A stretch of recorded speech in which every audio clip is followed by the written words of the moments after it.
boomers.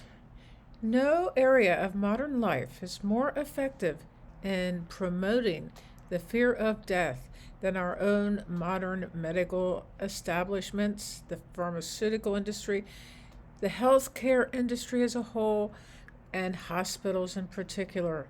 I have worked in hospitals many years, off and on. I say 40 years, off and on. So I have gleaned some of this information from Julia Asante, The Last Frontier, exploring the afterlife and transforming our fear of death. The industry's financial focus on disease rather than health has produced a national paranoia and actually a crisis in the way people view their own bodies to heal. Medical experts sponsored the idea that the body is constantly vulnerable to diseases that will lead to decline and to death. Everything leads to death and decline. And silent, unseen viruses, environmental contaminants, and ultraviolet rays, secondhand smoke, free radicals and parasites, bacteria, and COVID, a multitude of other evils that can arbitrarily strike at any time, randomly and chaotically. Physicians often use extremely harmful fear tactics when something is found and a patient will not cooperate with their prescribed course of treatment.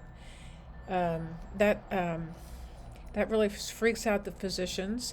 They think that what they say should be followed religiously, and indeed, when it is not, when a person decides to listen to their inner guidance system, people can survive that kind of fear.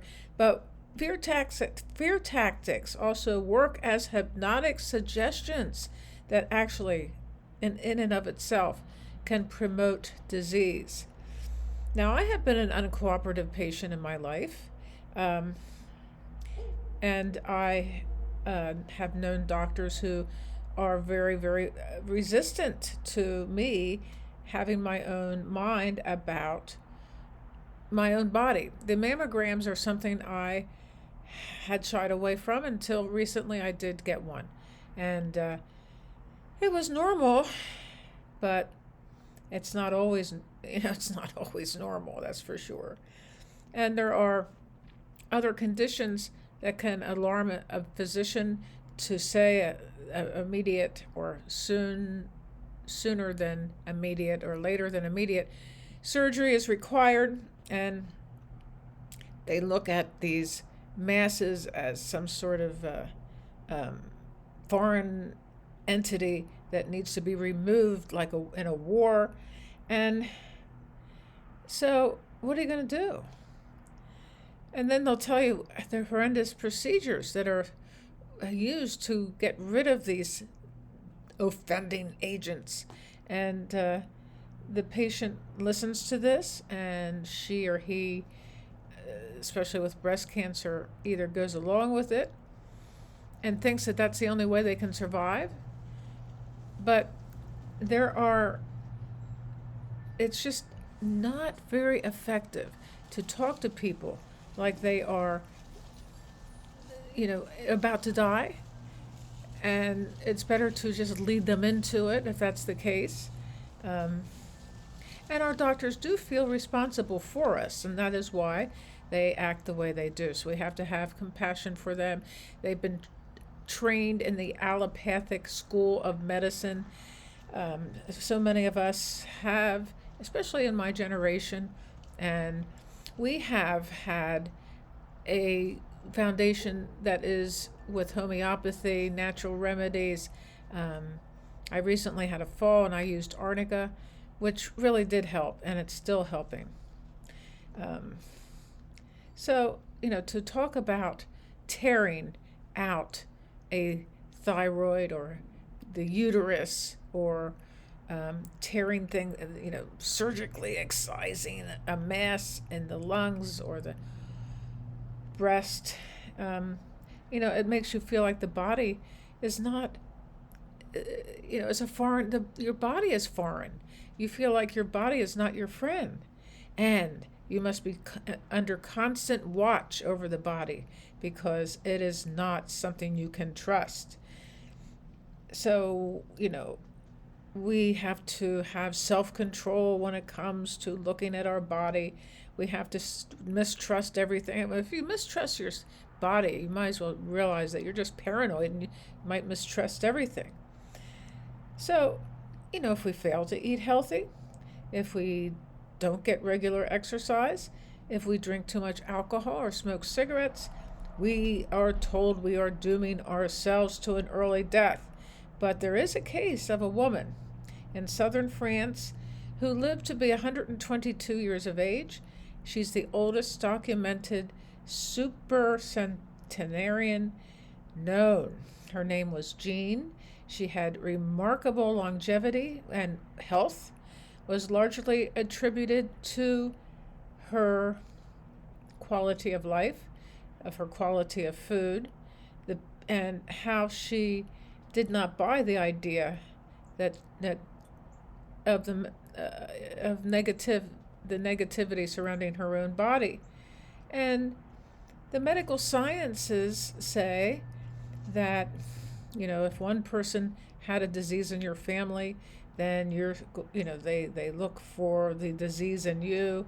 And identical twins can have differing health or come down with afflictions that are not alike the other twin.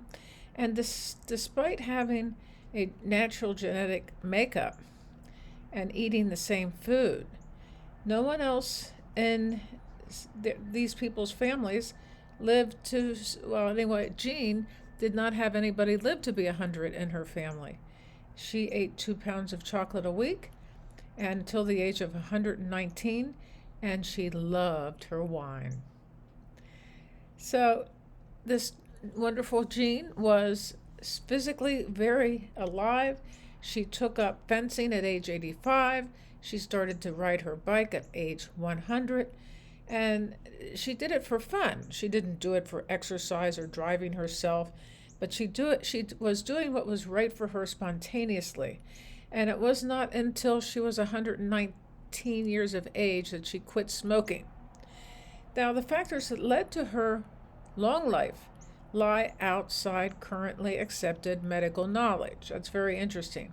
She claimed the reason for her longevity was that she ate gobs of olive oil in her food every day, and she also lavished her skin with olive oil, and she was prone to fits of laughter and which is a documented health benefit. So we do need to laugh every day, I always say. And when I'm in dire need of a good laugh, I watch Friends. That's my remedy. I'll tell you, that's a very funny show. I never watched it though when it was going on originally, but so her family, Jean's family, was very happy with her health. They didn't worry about what you can't change, and they set up a high immunity to stress in the form of laughter, walking, doing spontaneous things that, your inner impulses tell you to do something. I would suggest that you do it. And modern medicine is not ready to fully come to terms with this huge role that the psyche plays in health and disease. The attitude, the love, the gratitude, the attitude of gratitude, the relinquishing doubt as to what you can do, relinquishing fear. Fear is big. So, this is not to say that everybody should start smoking cigarettes or eating junk food or whatever it is. Or watch TV all day long and sit in a chair.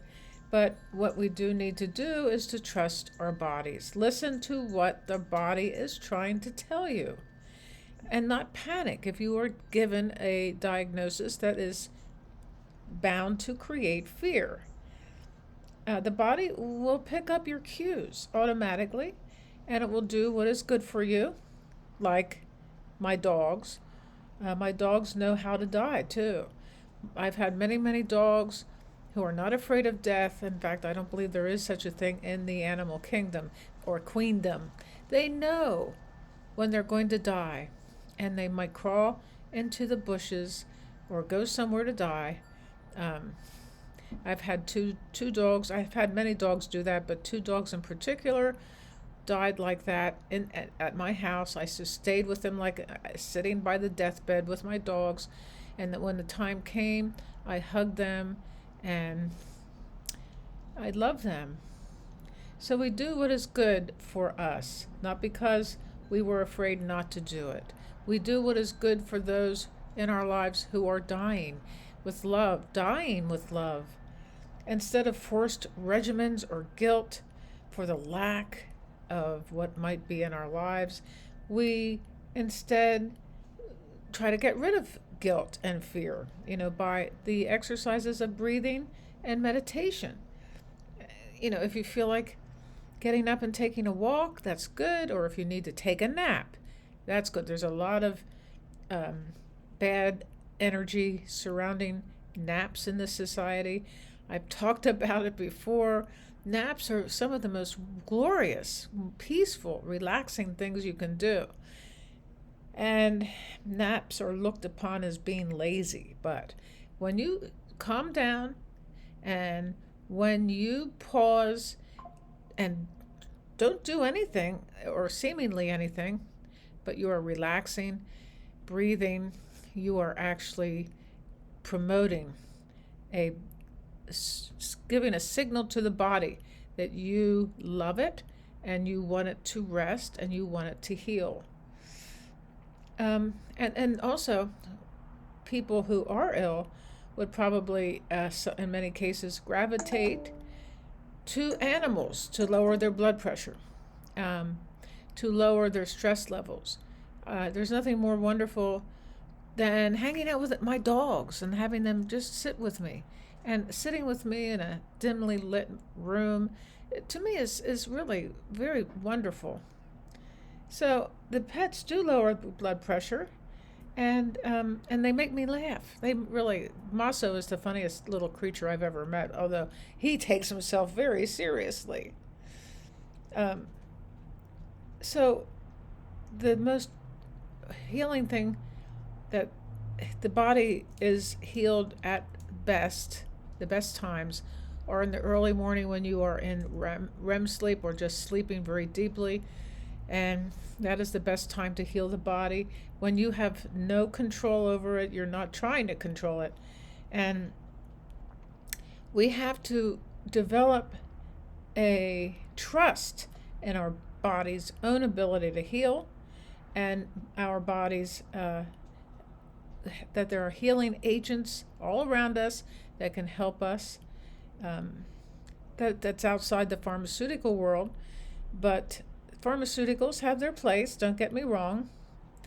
The physicians of the world and healthcare practitioners in Western society look at the body as a time bomb, and so much fear around illness and death, and it's really what could be the greatest killer in our society. Medicine takes the stance that death is the ultimate enemy and must be conquered, or at least delayed as long as possible.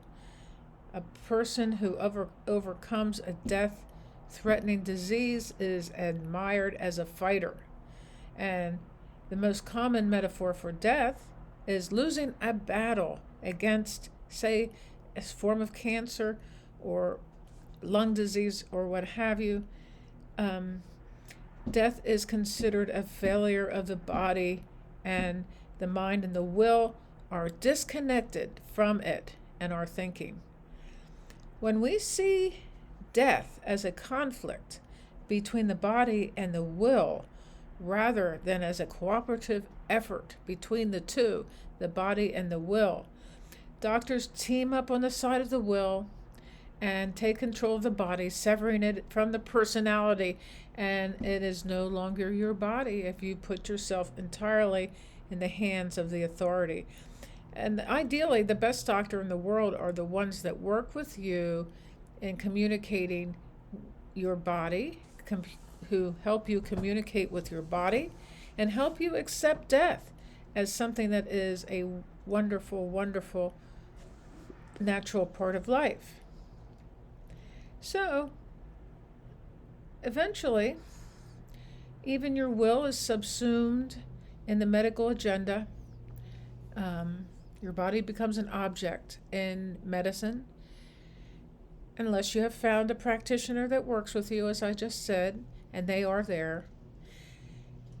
Your body becomes something for others to commander, to probe, to measure, to observe, and manipulate. It's a thing, although it is your most intimate creation. And we can learn to love our body. And when it's something tells us what to do, and something from inside ourselves explains to the heart and the mind what to do, we listen to our intuition. And it's only as far, the body is no longer foreign to you when you befriend it and listen to it and love it. So when the time comes to die, I think people expect us to go kicking and screaming into the unknown.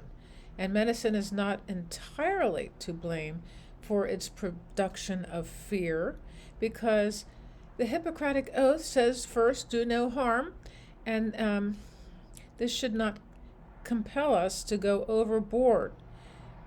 Medicine is simply a victim of the post-Enlightenment scientific mandate of material objectivity. Since the non-material, the soul, the psyche, and the mind, the heart, and consciousness, the dreams that we have, cannot be tested or measured, it must be denied or at least skirted by most people in Western society. We often entrust our dying to the physician, but most of them don't have a clue what's going on, and they are not taught anything on death and dying or maybe a half hour of coursework with death and dying and what happens after death. And that should be, but most people don't believe in life after death. But there is life after death, and there should be something that allows physicians to look into that. I mean, I think that in essence, the more experience a doctor has, or a nurse practitioner, the more you work with the psyche of the person, and you are able to see what they see. And that's something I have had experience with. And doctors do not trust the process of death and dying, and they are more capable, more than capable, of perceiving a deathbed phenomenon for themselves. So, often, years ago, before we had all of this technology, doctors were able, and nurses were able to diagnose people without any of the instruments because of intuition. The intuitive link between a patient or a nurse with their the person that they are healing. So when the time comes, many do choose to die, young or old, in sickness or in health. We choose when and how we meet the death. And we choose the moment of our death, according to Julia Asante. And if we were even slightly aware of this choice, and if we were more trusting of ourselves and our bodies, many of us would elect to skip the debilitating breakdown of the body, and too often our finances, and just die in our sleep. We are caught up in this devastating spiral of fear and confusion that's generated by the big and very competitive business of the body. After all, modern medicine is a huge business, and this is, in the end, it's all about money, and it's not about the welfare of human beings. And then physicians are squeezed between lawsuits and the payment of huge insurance premiums are just as hamstrung and dismayed as their patients. And the more we simplify life, the more we can overcome these perceptions, and we can think about what really causes the fear of death, and which is one of the greatest fears in our society and not in other societies. So body, mind, and spirit must be taken into consideration, and at all times, at all times and all places, it's the body, mind, and spirit, and this is exactly how we must go about every moment of our lives. There is a video that will show up here. Please leave me a comment or two. Let me know how you feel about this and your experiences with what happens when you have been diagnosed with something and how you reacted. This is so important.